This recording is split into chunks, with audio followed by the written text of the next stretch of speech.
All right, time for another build. Again, eBay or where are we on YouTube? This is not real. This is not a real gun. This is plastic. It's a 3D printed replica of the prop from the movie Escape from New York. This is available in my eBay store. This is a great kit if you're a fan of the Snake Plissken movie, Carpenter's film. I'm putting it together with some super glue. I just wanted to show you what it is. It's got a working trigger. It's got a removable magazine. I didn't put the cap on this one because I was displaying it magged in on my shelf. This is just a prop. There's nothing, can't do any damage. It's not real. Please don't shut down my videos. It comes with a stand, which is fun. It's got the little locator piece on here that opens and closes.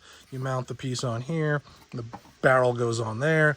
And this I just painted silver and then gave it a black spray and then wiped it off really quick just to get the highlights on both sides. Painted this gold with a red button, though on later builds, the ones that I'm doing now, I'm doing this in silver anyway because I have the silver filament.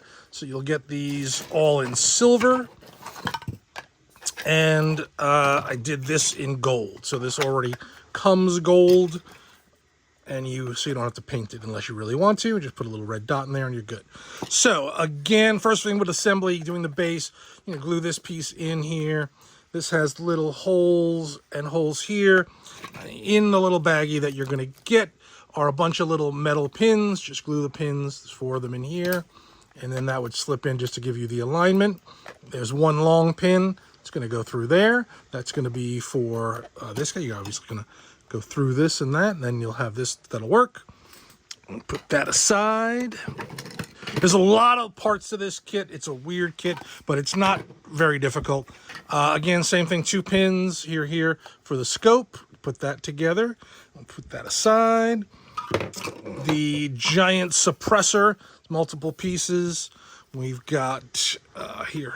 So you'll be able to see the alignment. Each one has a little pin, either an outdent or an indent. This indents here.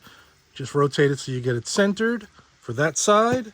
This one, I didn't pop out this, not that it really matters to have the inner removed, but just in case. Again, here goes on there to make the end of your barrel and glue that in place. We've got our magazine, which comes with 2 parts. The little top for the bullets goes glued on there, and then a little base that you glue onto the bottom to complete it. That just made it easier to print, so it didn't need supports and a whole lot of other filament. Those aside. On the scope as well, you have, where did we go? Did I miss them? The knob that goes there for this thing. And wasn't there another one? Why do I have 2 of these? Did I miss one? Am I forgetting something? Or is there only one knob? Oh, on the side. I'm an idiot. On the side, the other knob. Okay, so there's 2 knobs. Those get glued in.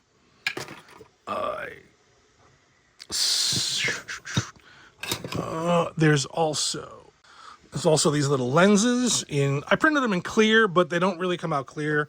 FDM is bad, but they're clearish. There's something in there. You can paint them, you can do whatever. They're one for each side, like so. And that should do the scope for now. On the, let's see. This is the scope mount. These 2 halves get glued together. You kind of align it by the screw so you can see where it is. And that goes together, and this will get mounted on top here. We're going to knock everything over.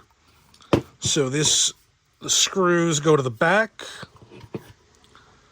This being the back because this is the side that's going to get attached to the barrel. And these long pins go in here.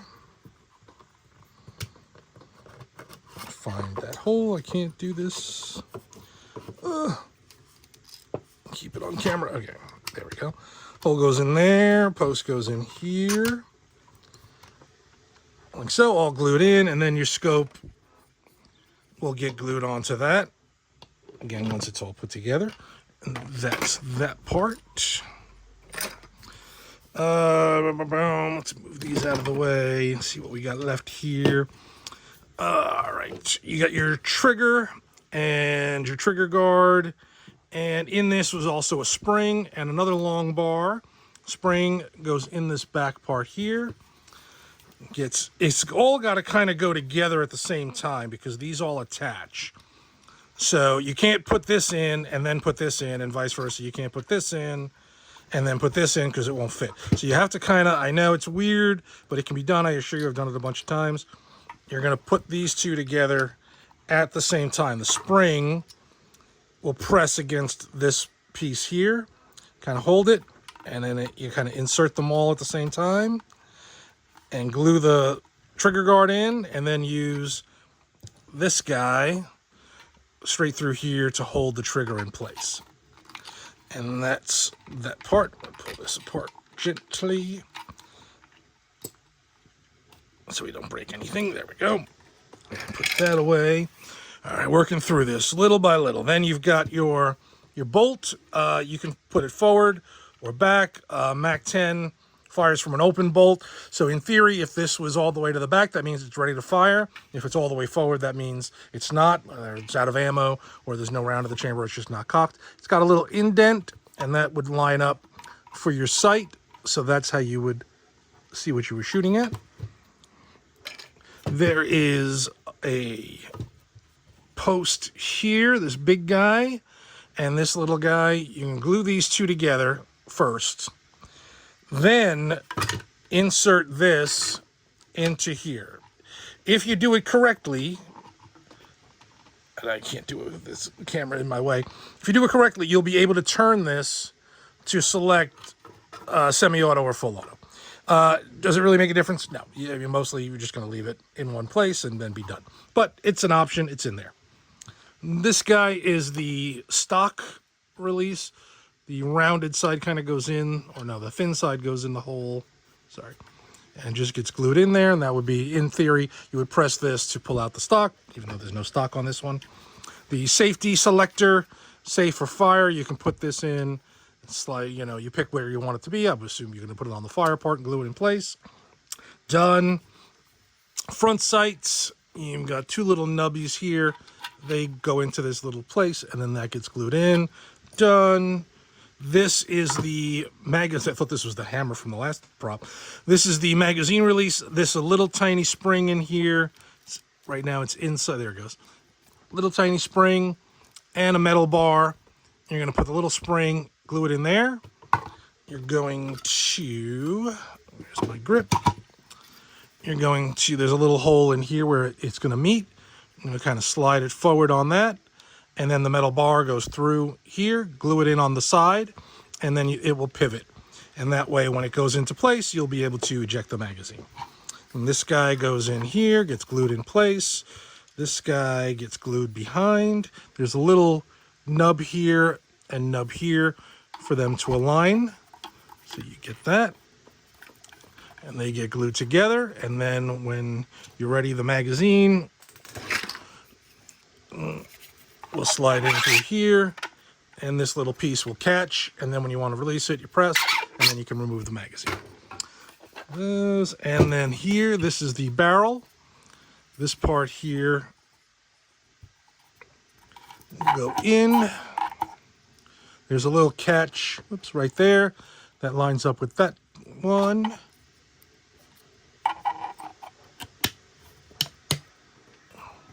Press it all the way in. And then this piece, which will be attached to your suppressor by this point, like so, will go in here, and that's how you have it. And that will end up with this. That will give you the full Snake Plissken Mac 10, and it is a gorgeous piece. Great display, great for cosplay. It's light, it doesn't weigh a ton, and you can carry it around and eject the mag if you wanted to, and pull the trigger, and everything is gorgeous. Or take it home and just pop it on the little stand. where it rests over here and right there. And you've got a great piece just to show off. All right, that's it. That's the Snake Plissken Mac 10 available in my eBay store.